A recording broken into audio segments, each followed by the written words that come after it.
page 294, part 22. The human being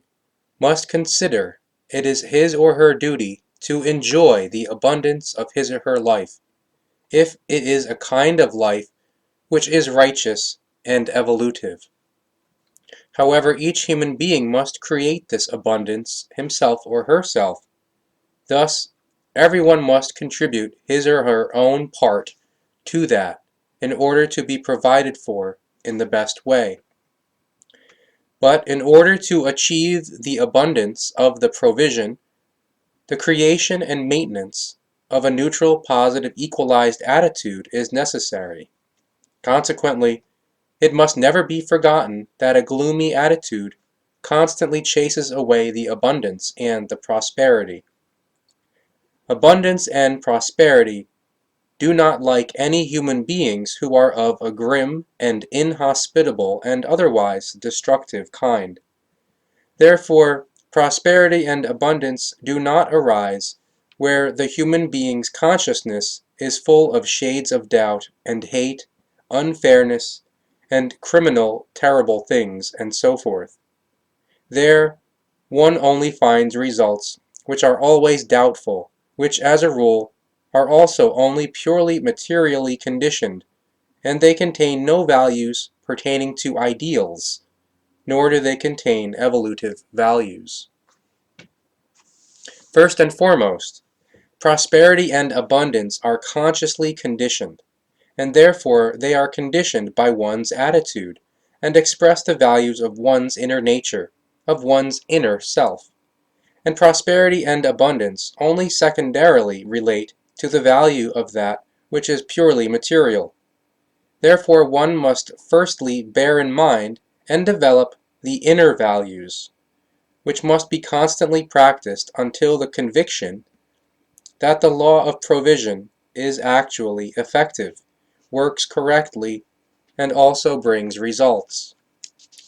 One must have, deeply rooted inside oneself, the vital conviction by means of which everything which is conceived of and collected in terms of ideals for prosperity and abundance is realized. And the mentally nurtured conviction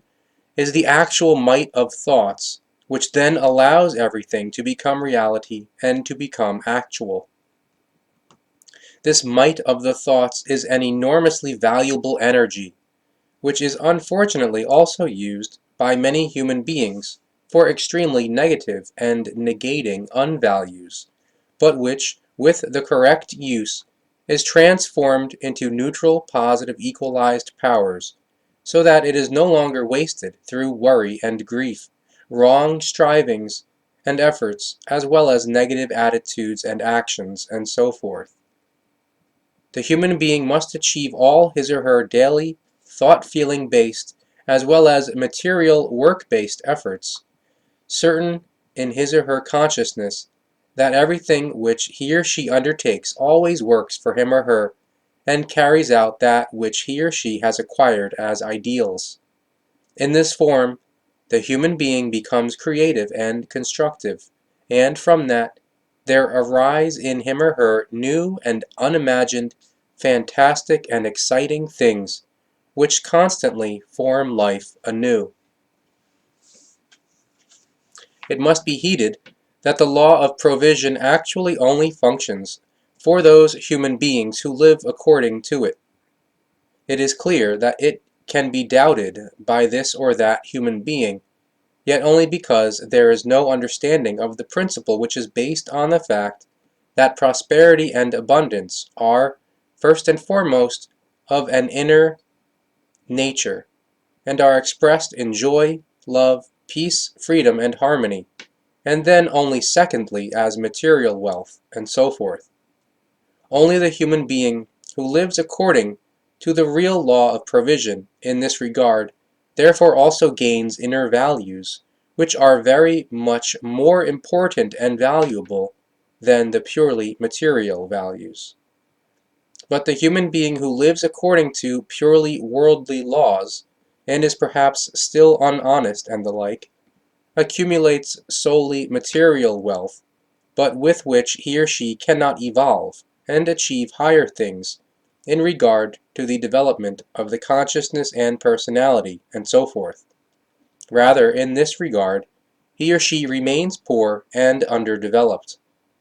Therefore, it does not pay to have solely material wealth, that is to say, prosperity,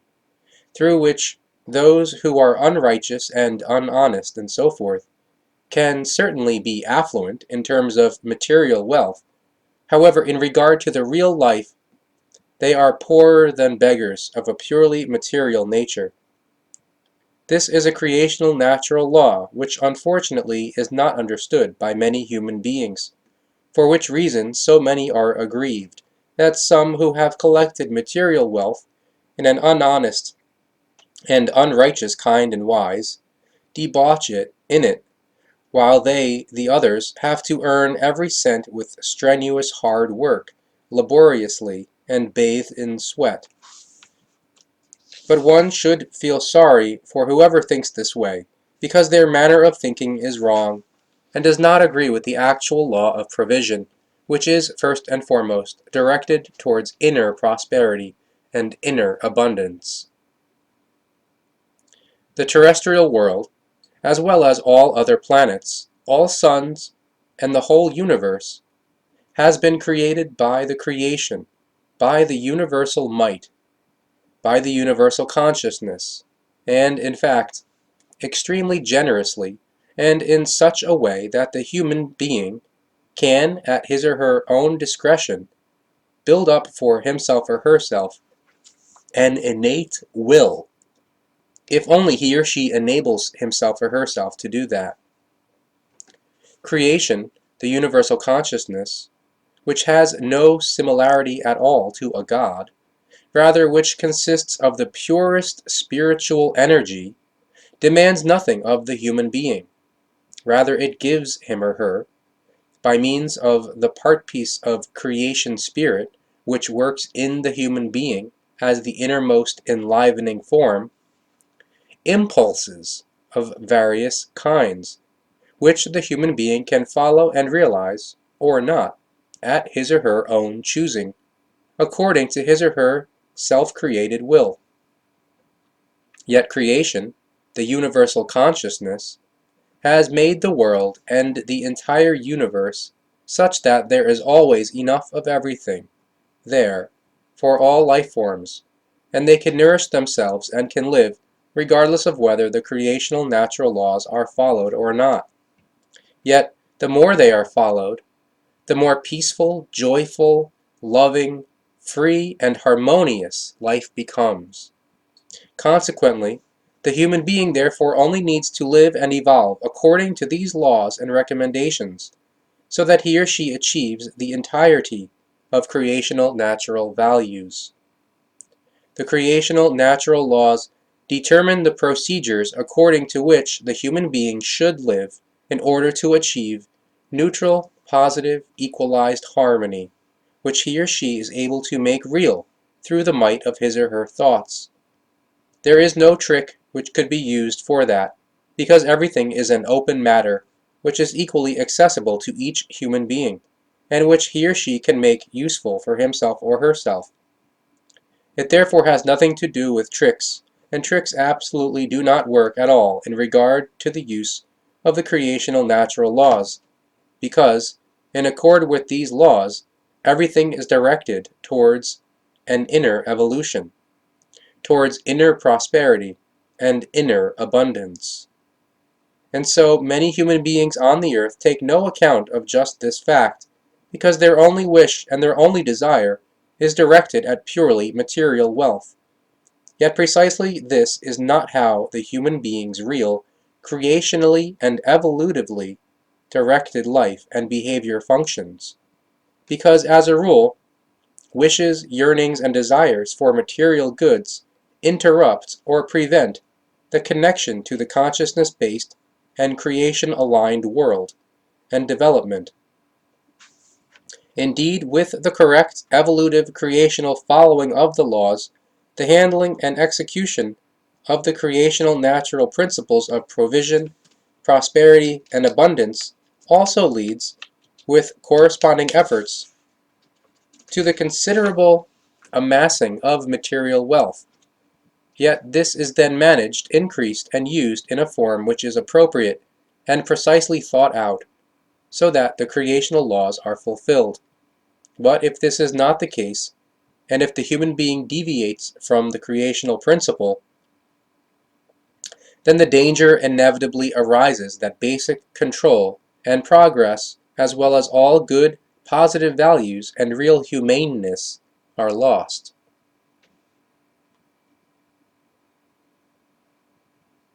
The creational law of prosperity, abundance, and provision is directed such that every life form, and therefore also the human being,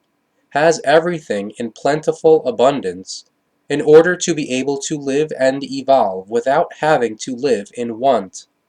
But that does not mean that, as a result of his or her wrong thinking, the human being should greedily and stingily pile up immense material wealth, while others starve in misery and affliction and lose their lives. Therefore, this wealth does not mean those material values by means of which the human being can simply live decently and without financial worry, and so forth. Rather, it means that wealth which extends far beyond that, and reaches heights which exceed by 100-fold, 1,000-fold, or 10,000-fold, or even more, that which is really necessary to guarantee a joyous life which is free of care. Such wealth piled up by the individual is unrightful. If works are not done with it, and things created which also serve the common good, such as the creation of progressive things and jobs or help for the needy, and to be counted along with those things are beneficence in every other regard, and the furtherance of the human being, as well as works addressing health and rehabilitation, and so forth, and also the payment of employees, and very many other things. And on the whole, the rich of this world do use their wealth also in this form, for which reason it should certainly not be begrudged them, and should not be viewed or reviled as unrightful. It is different with wealth gained through unright, for example, as a result of some sort of criminal activity, and so forth, and whereby this wealth is stingily and greedily hoarded in order to be further used in an unrightful manner, such as for further criminal actions and profit-making, acts of war, the spreading of machinations which enslave the human being, as well as the psychical and physical harm and material exploitation of the human being, and so on and so forth. It is therefore important for the human being who has a life of material wealth, prosperity, and abundance, that despite his or her material possessions, he or she lives in distinct harmony with real life and thereby in accord with the creational, natural laws and recommendations. In this sense, the human being can collect all attainable money and goods and nevertheless live in a creational, evolutive sense and in true righteousness and virtuously. But on the other hand, absolutely all available money and goods can be snatched up in order to live as a parasite with it, and without a thought concerning the conscious evolution, and in the worst sense, to put oneself first without an impulsation for one's fellow human beings. And this can actually be accomplished, at least for a period of time, yet in this way all striving for that which is higher is lost, as is honest joy and love, inner freedom, inner peace, and the equalized harmony of life. Or all these can certainly not be built up at all. In this way, rich human beings of this kind become the poorest in the immense mass of humanity, because their inner life, which contains the real values in it, is hollow and empty, and is like a nest of noxious vermin. Thus they pay themselves back for their misconduct, even if this sometimes does not happen especially quickly. But if the law of prosperity, abundance, and provision is robbed of its creational measure, then the human being had better watch out, because sooner or later it pays off in some sort of negative, evil form. There is therefore nothing to object to in money and possessions, because it is completely all right to have such at one's disposal, however only as long as the money and goods do not control the human being. If the human being lives according to his or her innermost, creationally formed nature and uses his or her money and goods in a sense which is always evolutive, then it does not only fulfill the right purpose, rather it also visibly increases and brings astonishing abundance, with which much which is of use can in turn be done and be effected. If this principle is followed, then the human being can be extremely creative, not only in material form, rather also in purely personal, consciousness evolutive form, as well as in a form conditioned by the fellow human beings and the environment and so forth. Thus it can be said that money and goods become sour when they are unhonestly gotten and used, while when they are earned and used in a righteous kind and wise, they bring forth responsibility and benefit from which everyone profits. As explained at the beginning, prosperity and abundance cannot always be measured in regard to finances and other material wealth, because the actual values lie very much deeper, and indeed, in the conscious-based development of one's inner nature, formed from the innermost creational nature. This corresponds to the real prosperity and abundance, which must be the human being's own. And those who achieve everything regarding this in a right and correct way protect themselves very well off their own bat, because in inner prosperity and inner abundance there is also self-protection, by means of which the human being protects him or herself from negative influences. This does not mean that one does not have to fight and that no difficulties could emerge, yet with self-protection the human being is able to defend himself or herself against the difficulties and eliminate the influences.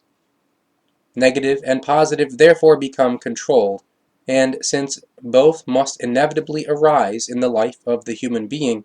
it cannot be that he or she only gets to feel the sweet sides of existence, rather he or she must also feel the bitter sides. To overcome everything without a fight is thereby impossible, and additionally, the solution to a problem is more satisfying when one has to struggle for it. To gain things and success without a struggle brings no joy and also usually brings no progress, because, through the absence of a struggle, only things and so forth are accepted which are not connected with an evolutive effort, as in a process of thought and process of making errors, and process of resolving the errors. Therefore that which is essential with the entire matter is that all difficulties are consciously overcome, and are led to the success. That which is important is the end result.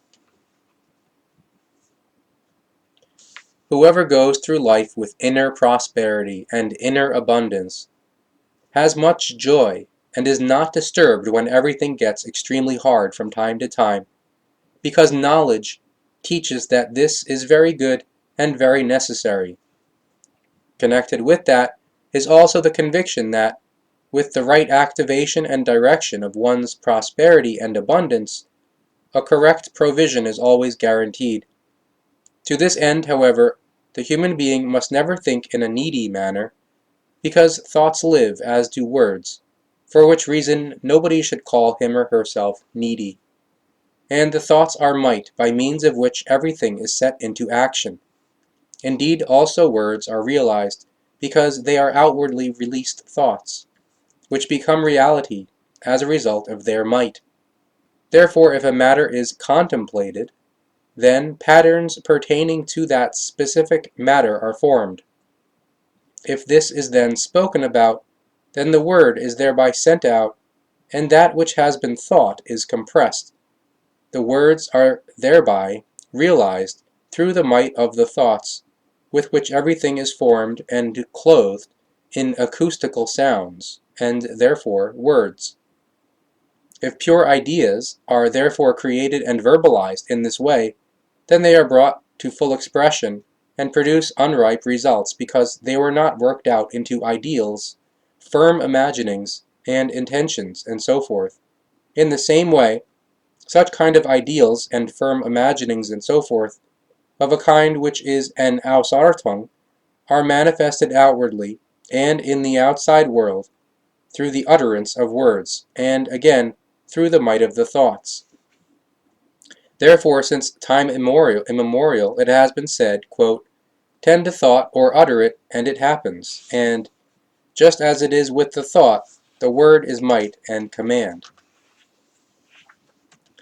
The thoughts and words are therefore commands which the human being creates in himself or herself, and from which mightful attitudes and belief-based things manifest, which are to the benefit or to the detriment of the human being. If the human being thinks or says with conviction that he or she is poor, then, through the thoughts or the word, he or she also sends out poverty. And the more one wants to demonstrate poverty, the greater is the poverty which enters the life, such as with the miser who everywhere complains about his or her poverty and his or her lack of means, and is thereby poor in his or her consciousness, in terms of joy, love, peace, freedom, and harmony. Thus the thought or word becomes the expression of the picture of the consciousness, that is to say, the presentation of what the human being accepts or believes, and what comes to fruition through the might of the thoughts and through the might of the word. Naturally, this bringing to fruition in this sense is not directed outwardly in the realm of the material life, rather it is directed inwardly into the inner state. But in the same way, in a broader sense, it is also possible that things in the outer material realm are indeed also set into action through the thoughts and words. It is urgently important for every human being not to think or speak in terms of some form of poorness in relation to himself or herself, because otherwise the danger exists that a neediness is created directly as a result of that. This relates to the inner nature, and indeed to the human being's personality, as well as to the externalities and the material prosperity and so forth. Thoughts and words of poorness lead to negating and negative situations and states, which can be extraordinarily hard. And even if hardship arises, or some other unpleasant situation, poor, negating, and negative thoughts must never take hold in the consciousness. Rather, it must always be enlivened with positive, affirming, and rich thoughts. And exactly that is one of the most important obligations in order to progressively form oneself and to maintain one's life, because the human being, in his or her own self, in his or her own life, is the most important one to whom attention must be given. First and foremost, one's own self, one's own inner nature, one's own character, one's own morality, and one's own mood, and so forth, must be formed in a healthy, neutral, positive, equalized, kind, and wise, and be made capable of life. To form and help oneself is the foremost obligation, because only the human being who forms himself or herself and makes himself or herself into a true human being and fulfills the evolutive obligations of the life does what is right in the sense of the creational natural laws, and becomes capable, to the same degree, of also being helpful to his or her fellow human beings.